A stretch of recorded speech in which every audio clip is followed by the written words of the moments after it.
तो अब सूरत हाल ये है कि दो चीज़ें होगी ना, एक तो वो ब्लैकमेलिंग चेयरमैन की छुट्टी होगी, जो ब्लैकमेल्ड हो रहा था चेयरमैन वो छुट्टी होगी, जो बंदा उसको ब्लैकमेल कर रहा था इमरान खान उसकी भी छुट्टी होगी, और ऊपर से नैब के कानून के अंदर भी तरमीम हो गई।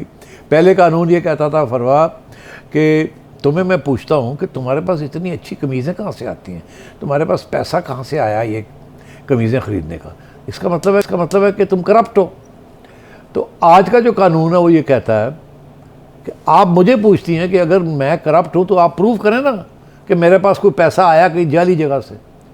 पहले ये था कि आप प्रूव करें कि आपके पास पैसा जो है वो कहाँ से आया और कहाँ नहीं आया। इल्ज़ाम भी मुझ पे और साबित भी मैंने करना, साबित आपने करना है इल्ज़ाम आपका। अब ये है कि इल्ज़ाम मैंने लगाया तो मैंने साबित करना, तो कानून भी अब तब्दील हो गया।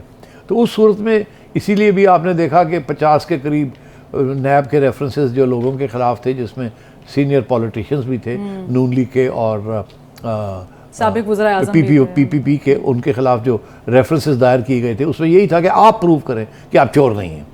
ऐसे है कि जी तुम चोर हो, तुम कहती हो मैं तो चोर नहीं हूँ, अच्छा जी सबूत दें आप चोर नहीं हैं। अब ये है आप चोर हो, तुम कहती हो मैं चोर नहीं हूँ, मुझे सबूत दें कि मैं चोर हूँ, तो मैं कहता हूँ वो तो मेरे को कोई नहीं है सबूत, मुझे तो आप शक्ल से ही चोर लगती हैं, इससे ज़्यादा मेरे पास कोई सबूत नहीं।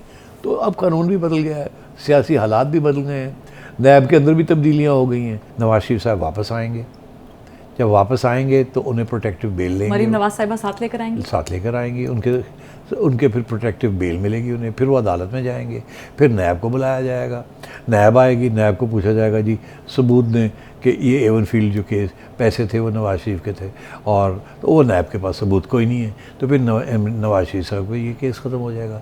इसी तरीके के साथ वो जो दूसरा केस है नवाज शरीफ साहब का, अजीज़िया वाला, उसमें भी बड़ी दिलचस्प बात है। उससे नवाज शरीफ साहब को कहा कि ये जो स्टील मिल है सऊदी अरेबिया में, ये इसके पैसे कहाँ से आए आप बताएं। उन्हें कहा जी मैनू नहीं पता, मेरे प्यो की हैगी सी, वो फौत हो गए ने, उन्होंने पूछो जाके तुसी, तो मैनू क्यों पूछते, मेरा तो कोई रोल ही नहीं है, अगर है तो दसो की है। और नहीं यह किस तरह हो सकता, तो क्योंकि तुम्हारे वालिद साहब ने ये की थी और तुम उनके साहिबजादे हो तो तुम्हें पता होना चाहिए था, तुम्हारा भी उसमें हिस्सा था, और हमें नहीं पता चला वो पैसे वहाँ का कैसे गए और क्या हुआ, तो इसलिए आपको भी हमने सज़ा दे दी। अब वो भी जाके वो भी सज़ा ख़त्म हो जाएगी।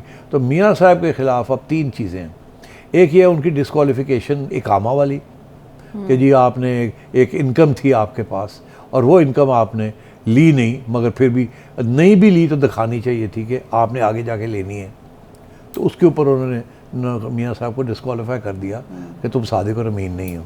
एक वो केस है, एक केस है अजीज़िया वाला स्टील मिल्स वाला, और एक केस है एवनफील्ड वाला। ये दो तो फारग हो जाएंगे अगले 3 महीने के अंदर अंदर, ये केसेस फारग हैं, मियाँ साहब वापस आ जाएंगे, फिर कन्विक्शन रहेगी वो वाली। मगर अब बड़ी इंटरेस्टिंग बात है तुम्हें बताऊँ, क्या वो कन्विक्शन है डीम्ड इनकम वाली, कि जी एक इनकम थी जो आपको आनी थी मगर आपने वो इनकम डिक्लेयर नहीं की, वो आपका एक असासा था, इसी के ऊपर उनको अंदर किया था ना, डिस्क्वालीफाई किया।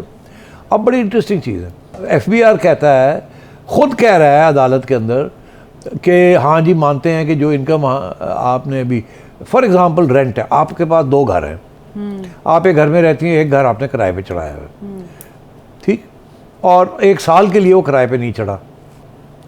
FBR कहता है कि हमारा आपका ये घर है, ये खाली तो नहीं पड़ा हुआ, इस पर तो आपको रेंट आ रही होगी, तो हम समझते हैं कि इसकी रेंट जो है वो 2 लाख रुपए महीना है, तो साल की ये होगी 24 लाख।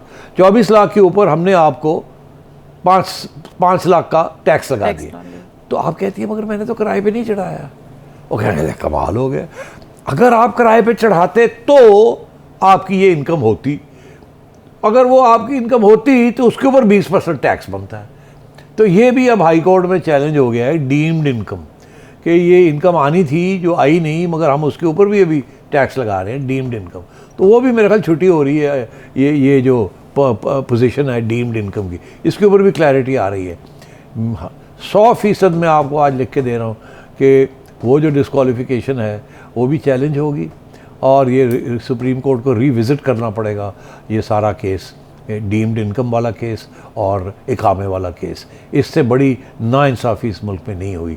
भुट्टो साहब के साथ हुई थी, उसके बाद ये सबसे बड़ी नाइंसाफ़ी हुई है, जो कि एक चीफ़ जस्टिस और एक बनने वाला चीफ़ जस्टिस दोनों ने मिल के ये इस किस्म की हरकत की थी, कंडेमनेबल इन दी एक्सट्रीम। ये सब साफ़ हो जाएगा, आप देखिएगा।